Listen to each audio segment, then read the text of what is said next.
session which is trying to build more relevance around the debt products for the Indian investors.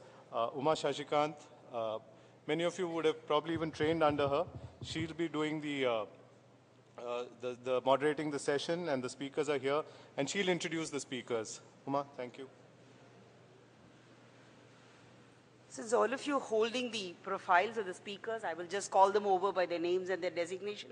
Ashish Somaya, who is head retail business with ICICI Pru Mutual Fund. Prashant Pimple, who is senior fund manager, Reliance Mutual Fund. And Sunil Javeri, who runs MSJ Capital, my panelists.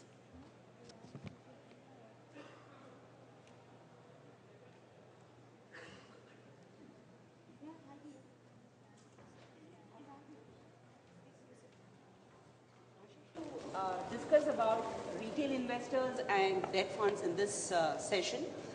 Instead of having each one of us come up and speak to this audience, we thought that a better format would be for us to discuss the key points with you. And we had put in some time for you to ask questions as well, but I think based on how the schedule is going, that might alter. I would be asking my panelists to express their views on 3 or 4 topics which we have jointly identified. So I'll begin with a question on how do we see the potential for retailing debt funds? What is it that the industry has done to be able to take debt products to retail investors? What have we done earlier, and what are we likely to do going ahead? I'll open this question to Ashish, who will lead this discussion. Ashish. Good afternoon, everybody. So thanks, Uma. In terms of the, let's say, potential for retail investors to participate in debt mutual funds, I think I'd like to state it upfront and honest. See, let's look at it this way. If you see the overall balance of savings as far as our country is concerned, we all know that equity-oriented mutual funds and individual public holding into equity should be somewhere. I mean, if you see let's say if you look at equity as our market cap itself, we all know that about 60% of the market cap is held by promoters, 20% is held by FIIs, another 10 to 15% is held by institutions, and about between 8 to 10% is held by individuals. So you get a sense that 5 to 6 lakh crores of our equity is held by individuals. And even if you were to add mutual funds to that, you'll get a number of about 8 lakh crores. So 8 lakh crores of equity holding, and compared to that, just bank deposits, if I'm not mistaken, is about, Prashant can correct me if it's 55 to 60 lakh crores. Close to that, yeah. Close to 60 lakh crores. So we are talking about an industry, for the country as a savings pattern, we are talking about 8 lakh crores in equity and just bank deposits at 60 lakh crores. So in terms of potential, I think the potential is immense. I mean, it can't be calculated. I mean, it's really immense. But if you look at it, I think a couple of concerns that I have seen as of now. One is when we look at equity mutual funds, the average investment is 25 to 30,000. If you look at lump sum, it's 25 to 30,000. If you look at SIPs, the average is 2,400 per month. So that again is around 30,000 kind of number. So logically, if you compare this with the savings pattern, so 30,000 is the minimum for equity, is the average ticket size for equity. The savings data says that you should multiply it about 10 times, and that should be your average for debt. So logically, the average ticket size in debt should be about 2 lakhs or so. But the numbers that I'm currently seeing actually tell me that the average is in lakhs and millions. It's not 2 lakhs or 3 lakhs. So what does that tell us? It tells us that in reality, when we say retail investors' presence in debt funds, I would say it's still mass affluent and HNI, it's not yet reached retail. So all of us in the room really need to do a lot more of hard work as far as reaching retail is concerned. Second important point, from a distributor's perspective, there are 2 or 3 mindsets that I have dealt with. One mindset I have dealt with from a distributor's perspective is that debt funds are not as safe as deposits. So they don't want even try telling investors that move from your deposits into your debt funds. I think last 2-3 years, a lot of innovation has happened, so I don't think that should be a fear anymore. I think some of the other panelists can cover the products part of it. I don't think that should be a fear anymore. Second, I have a big grouse with the distribution fraternity in general, which is that you see a lot of websites and a lot of newspapers. They talk a lot about how earnings in our business are depressed, how it's so difficult to get the earnings going, and how people are not able to, how commissions are down and how earnings are out of place. Whereas the fact is that the amount of earnings that fixed income products have given to people in the last 3-4 years is not funny. I mean, on an average, we're not discussing numbers here, but it's given in the range of 9 or 10% return to customers. It has given in the range of 100 to 300 basis points to distributors. So sometimes I don't understand what we are complaining about actually. Right. So if I go back to what we were talking about in terms of retail investor concern with the debt product, one of the things that comes across again and again is compared to a bank deposit or any other traditional debt product, an investor tends to see a debt fund as being a little volatile. Now, I would ask Prashant to tell us, from a fund management perspective, what has changed about the way in which debt funds are managed, which allows a repositioning. Something we have seen in the last year and a half, is that a large number of newer products are going back to the customer and pointing out how debt funds can offer a combination of a good level of pre as well as post-tax return, particularly. I mean, we won't emphasize the tax aspect, which is known to this audience, but able to manage these products with lower levels of volatility. What would be the view from the fund management side in terms of debt products positioning to the retail investor, given this penchant for low volatility, Prashant? Certainly. Good evening, everybody. See, basically, Ashish really covered about the potential. One or two more points on that, which I would like to, we had done some internal research in which out of 100 people investing in banks and postal saving schemes, we have only 3 people investing into mutual funds. So yes, there is a very big potential. As far as the trend goes, in last 5 years, if you would have seen the AUMs, the shift in AUM, the way it has shifted, liquid, typically which are institutional dominated products, they have increased twice. Whereas if you look at the debt products, which includes duration, credit, MIP, and any other products which is slightly retail based or retail dominated, it has increased almost 3-fold. So yes, there is an inclination. Only thing is efforts, more efforts from our side, and then we can see the real growth. As far as the volatility is concerned, see, volatility, risk return, risk appetite, these are going to be part and parcel of each and every portfolio allocation.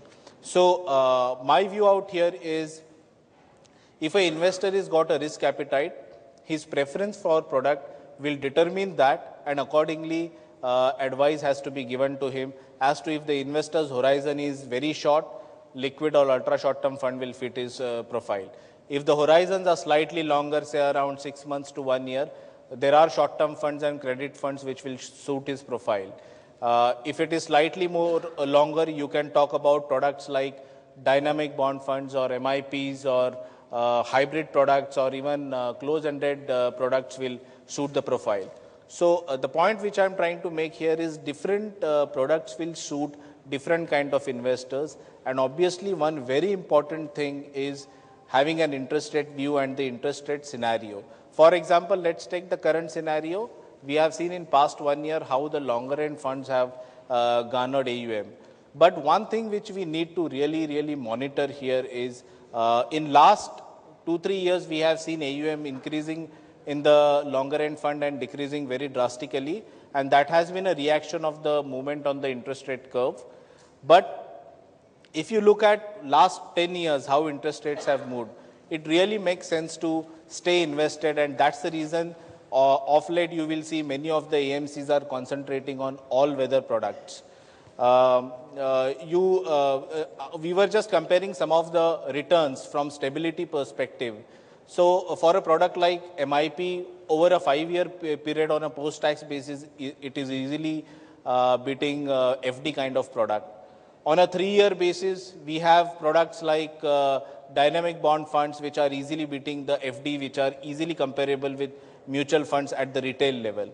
On a 1 and 2 year basis, we have FMPs and credit-oriented products, which are on a post-tax basis, beating FD return. So the point which I'm trying to make here is stability will come according to the product and investors' preference, and there are products which has to be invested for different time horizons, and returns will automatically be there. Right. So what it comes around to is, there has been always this distinction between what we know as primarily accrual-based products and products which really require taking an interest rate view. See, one of the worries that a retail investor has is, how am I going to use a debt fund?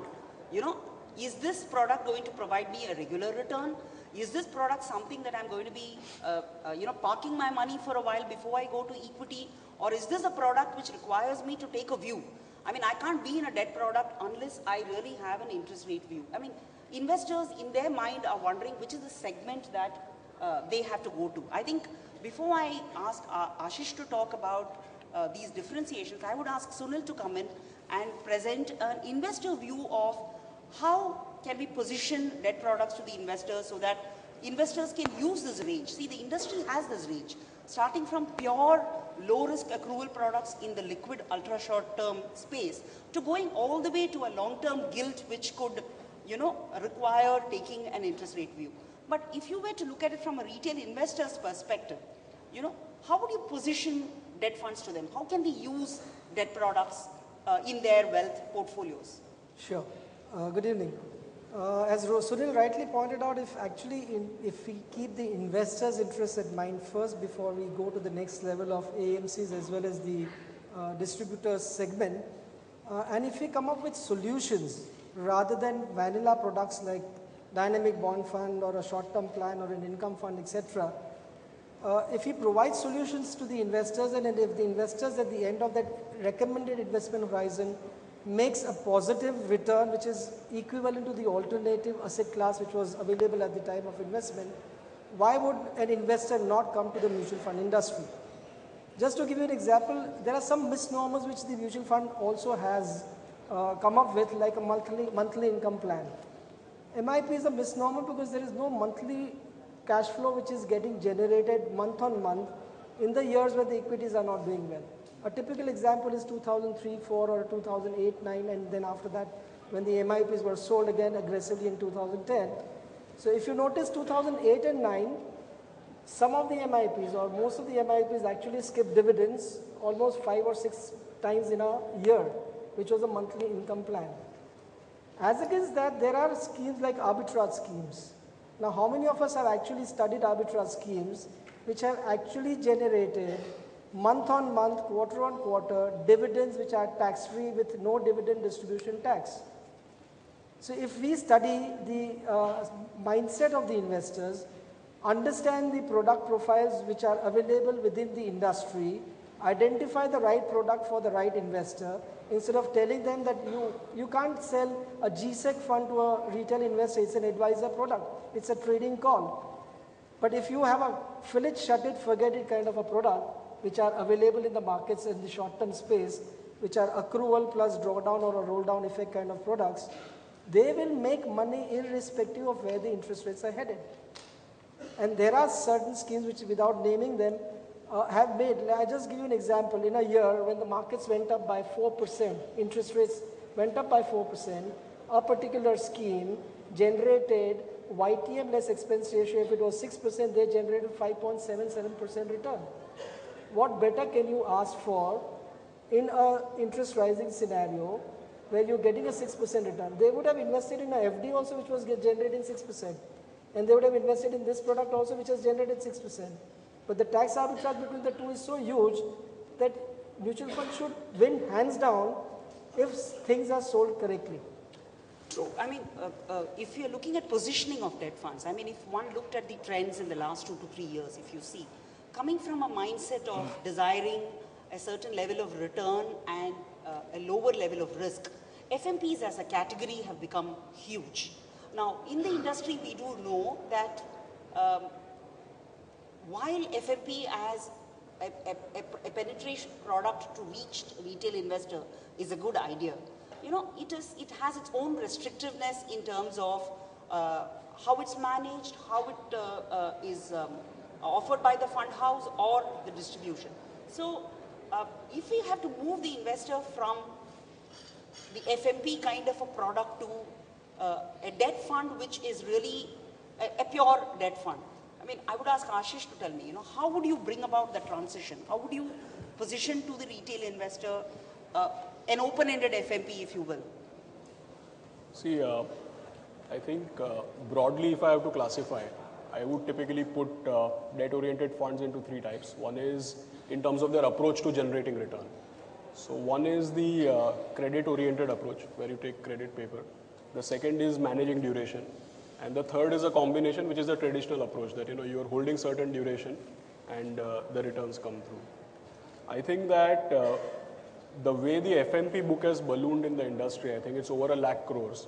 And it's precisely that what has given us the insights, whereby now a lot many fund houses have these what we call regular saving funds. I mean, it's purely incidental that for Reliance and us, the brand name is regular saving fund, but there are other fund houses which have different brand names.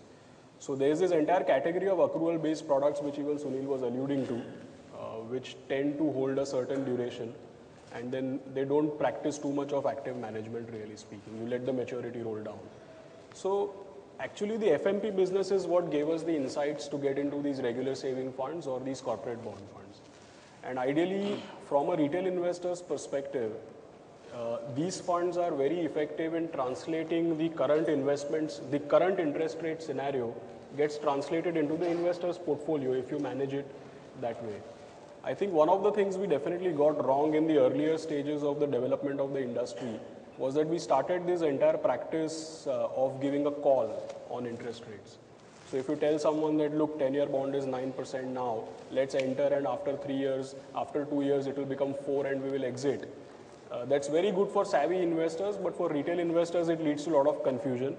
And there is a 90% chance that the guy on the street will enter when the 10-year bond is at 4% rather than 9%. So I think from that perspective, the change that we have made by now, right now, if you ask me, I am bullish on income funds, but we're not going around selling income funds to every retail investor in the country. We are still talking to them about regular saving funds and those kind of quasi-FMP kind of products. So I think now we are on the right course. But from a fund management perspective, Prashant, does this pressure to generate, a steady level of return and to provide liquidity? See, in an FMP, you can still take care of the yield, but you at least know there are no pressures from the investor in terms of withdrawal. But the moment you make it into an open-ended fund, you're, of course, getting higher accruals from bringing in credit, the credit spreads.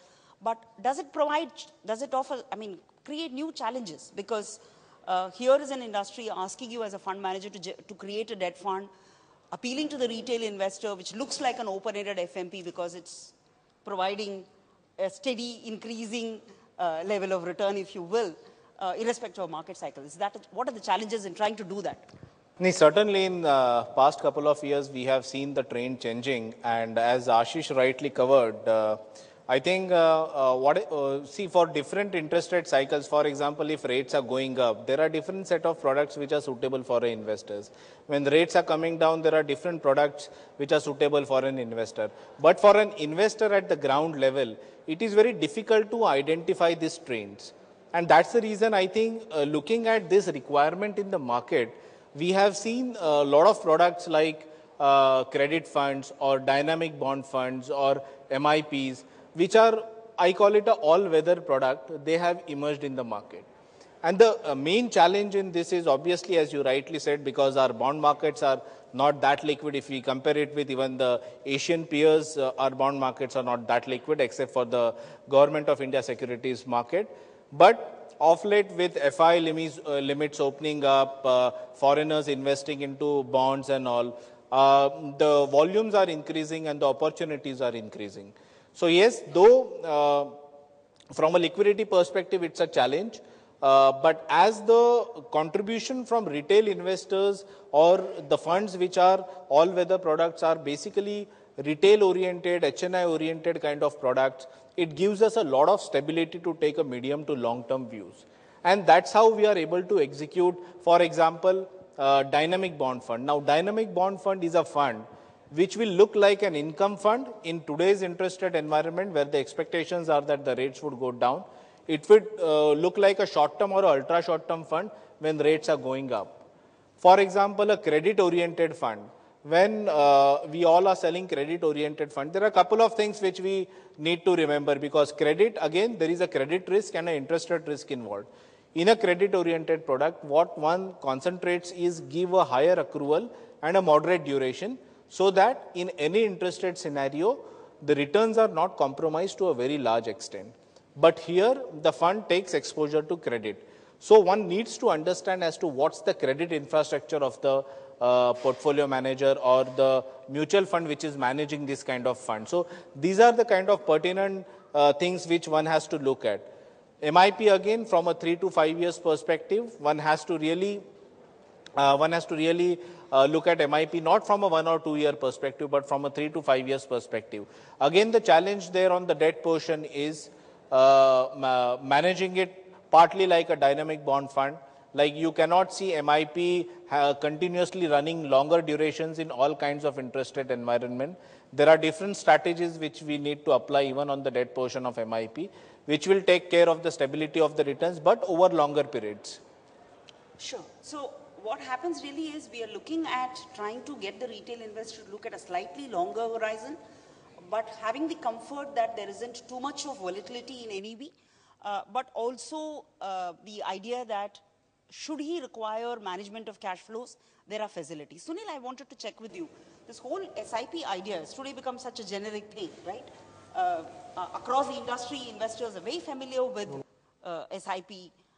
But when it comes to the debt products, how do you see getting investors to look at, let's say, systematic transactions with respect to debt funds? How would you see that? If we actually give solutions which are required by the investors, what are the investors asking for? Either regular income or regular cash flow. When I actually distinguish between the two, there is a difference, because SWP, which is a systematic withdrawal plan, is the most underutilized add-on solution which the mutual fund industry has provided us. If we have actually analyzed the numbers, if somebody would have invested in 2001 in an MIP, let's assume a 10 lakh rupee, and assumed a return of 8.5% as a SWP every month versus the fixed deposits. 10 years down the line, in 2010, the 10 lakhs in MIP was 11 lakhs 42,000 worth. After withdrawing 7 lakhs 66,000 on a regular basis, on a monthly basis, at 8.5%, and it was more tax efficient. There was only a tax element of 41,000 rupees on this entire transaction of 766. As against that, the fixed deposits, if you were invested in a fixed deposit for the same 10-year period, earning you 8.5%, you would have ended up paying 2,33,000 as tax on 7,66,000 of your interest rate earnings which you would have received. Huge difference. A, it has potential of creating wealth, because FD will remain FD and it will actually start losing your value in terms of the money value. B, you will have a regular cash flow, which is what the retail investor is looking at, without any interruptions and without any vagaries of the market.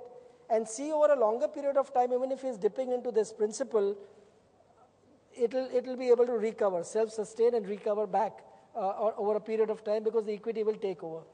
Just to give you another example, systematic transfer plan, which is quite well used by the industry. Just to give you figures in perspective so you understand how this works as a strategy, 2008 to 2012, a systematic transfer of only appreciation from liquid to equity or from a short-term plan appreciation into equity has generated between 10 to 12% return, as against the market going negative by 2%. So if there are strategies and strategies which work irrespective of where the markets are, why can't we sell those strategies instead of selling only vanilla products? So the strategies will make sense for the investor. They are saying that, yes, I'm able to meet my commitments, my goals, my requirements, etc. And it is actually, mutual fund is actually making money for me.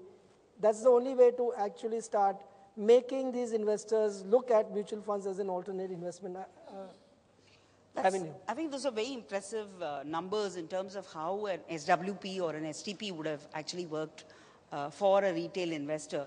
who might have used a debt fund to be able to, either move into equity or be able to get tax efficient returns. So I think largely what the panel seems to think in the context of taking debt funds to the retail markets is to be able to have clearer product differentiations between these segments of pure accrual and duration, to be able to look at products that offer lower risk, to be able to look at products that enable investors to be to move from traditional products to these products with the confidence that they would be able to manage a better return. So I think that's really what the panel seems to point out. If there is... Uma, one just add on. In the morning, Prashant Jain and the rest of the panelists spoke about how the investor should be looking at the P and investing according to the markets. At the lower P, you invest more, and higher P, etc. But there are products which are dynamic market P ratio funds. Now, just to give you an example, at the 3-year rolling return of one particular fund, in the worst case scenario from 2006 to 2009, the observations were 1,423 observations, daily 3-year rolling. None of them have gone negative. None of them have gone negative on a 3-year rolling return. The lowest it had generated was 1% versus market for the same period having generated negative 9%. So that means our overperformance by 10%. Average of that particular scheme was almost 18% and a maximum of 36%. Now, when the industry experts are saying that market P should be looked at, and there are solutions which are within the industry, and the retail investor doesn't really understand as to when to get in and when to get out. It's better that we sell those schemes which will make sense for them time and again, as in fill it, shut it, and forget it kind of products. Very true, because by virtue of creating a portfolio that earns a regular and steady level of interest, debt funds do provide an opportunity where an investor can look to a lower risk, provider. higher. I mean, that's really the positioning, to be able to. Do you want to sum that up in terms of positioning, Ashish? How would you look at positioning debt funds to retail markets? No, I feel that it's while the industry is starting to get the product suite correct, it's been a learning process. I think we are getting there in terms of putting the right products in front. I would just urge the distribution fraternity to consider 2 or 3 things. One, consider the fact that the average ticket size in fixed income should be or would be at least 5 times of equity. So irrespective of the earning, because you are taking 5 times the ticket size, the earning would actually be much more. Second is that there is a higher part of the wallet share to be acquired by talking about debt. The third and very important point is that we need to look at which are the type of investors who have come to mutual funds. Where do mutual fund investors come from? The typical mutual fund investor is today between 40 to 50 years of age. It's not 25 years of age. So between 40 to 50 years of age, meaning it's a person who has been investing for the last 10, 15 years. Most of the distribution partners here can verify this. The people whom they pitch mutual funds today are the people to whom they used to pitch some other products like, traditional fixed income products in the past. So either it's insurance or post office or deposits or something like that. And from the same client base, we are now converting that to mutual funds. And with mutual funds, what has happened is that we have led with equity funds. So if you corroborate what all I said, it means that people who were investing in traditional fixed income products, we are expecting they will move into mutual funds, but we have been leading with equity. When will these people come to us? Is when interest rates will be low, so their traditional products are not compensating them enough. And when the report card of equity looks very good, is the only time when they will come to us. And history says that will always be the wrong time. Right? The point in time when traditional investors are willing to move to equity mutual funds will always be the wrong time to invest. If there is time, for how much time? Okay, we can take all right, we can take about 1 or 2 audience questions. Yeah.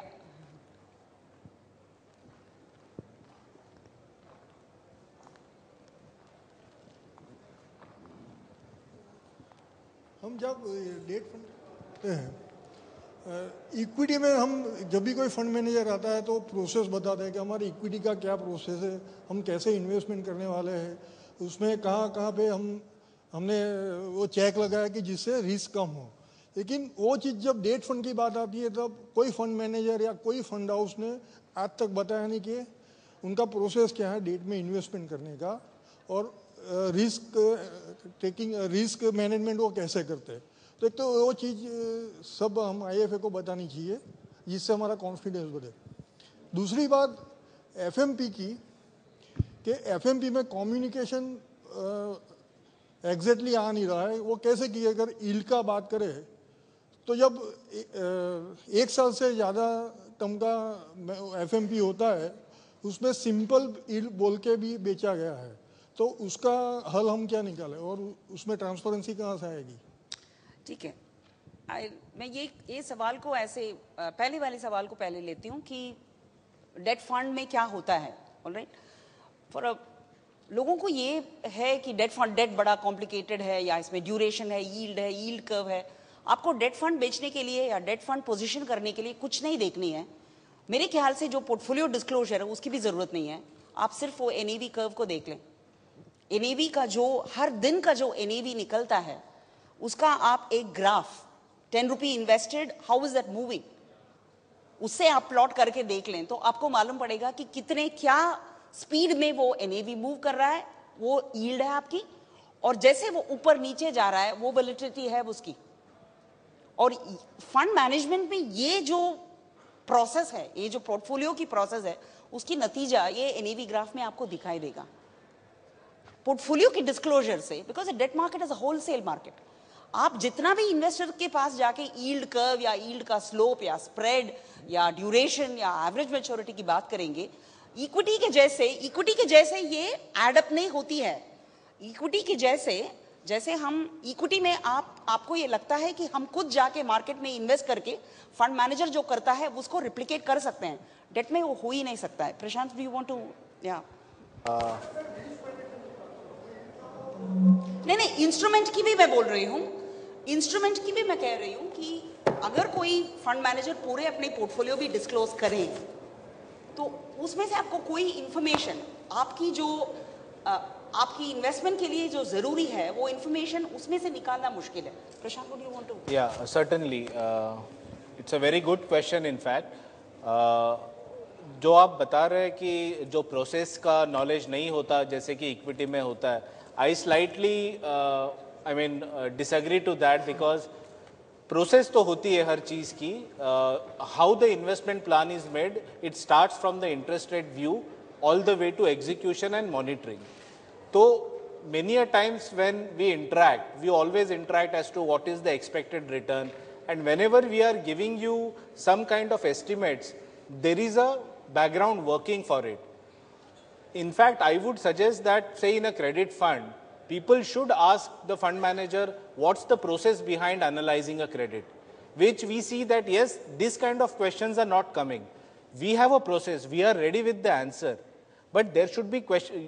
What you are saying is very right and very pertinent in this kind of atmosphere as to what is your credit process, what is your investment philosophy. These are the things you should ask the fund manager, and the answers would always be there for this, because there is a process and there is a big background working for the decisions which are taken. Just to add to that, let's assume that you are recommending a particular short-term plan to your investor. आप उसका खाली exit load का देखिए कि 6 महीने का exit load है, 9 month का exit load है, 1 साल का exit load है. Simple thing for you to understand as an advisor कि whether I should recommend this to my investor or not is do a 6-month rolling return or a 9-month rolling return or a 1-year rolling return. What you want to know is after 9 months, at any point in time, will you make positive returns or not? So that rolling return will actually make you understand that whether the fund manager has performed or the strategy has worked, and has it given you positive returns after 6 months, 9 months, 1 year. If it has made money, then definitely you will be able to. Valid, because point-to-point returns really don't make sense, frankly, in debt markets. Right, but or any market. The point really here is that debt fund बेचने के लिए आपको उसकी जो performance NAV में जो निकलता है उसके साथ ज्यादा काम करना होगा, पोर्टफोलियो से कम। या आप कुछ भी नहीं करें तो भी it is all right, what you have to look at is to be able to see how the NAV has behaved, because जो NAV का performance होगा उसमें आपको जो सारे processes की जो नतीजा है उसमें आपको दिखाई देगा. All right, that is. Can I take one more question? If it is there. But everybody is waiting for their cup of tea. Yeah, post lunch is always very difficult. In all the years of my talking to audiences like this, I have been given post lunch. And Prem has continued that tradition, I think. Thank you so much, Prem and Cafe Mutual, for this opportunity. Thanks so much to the panelists.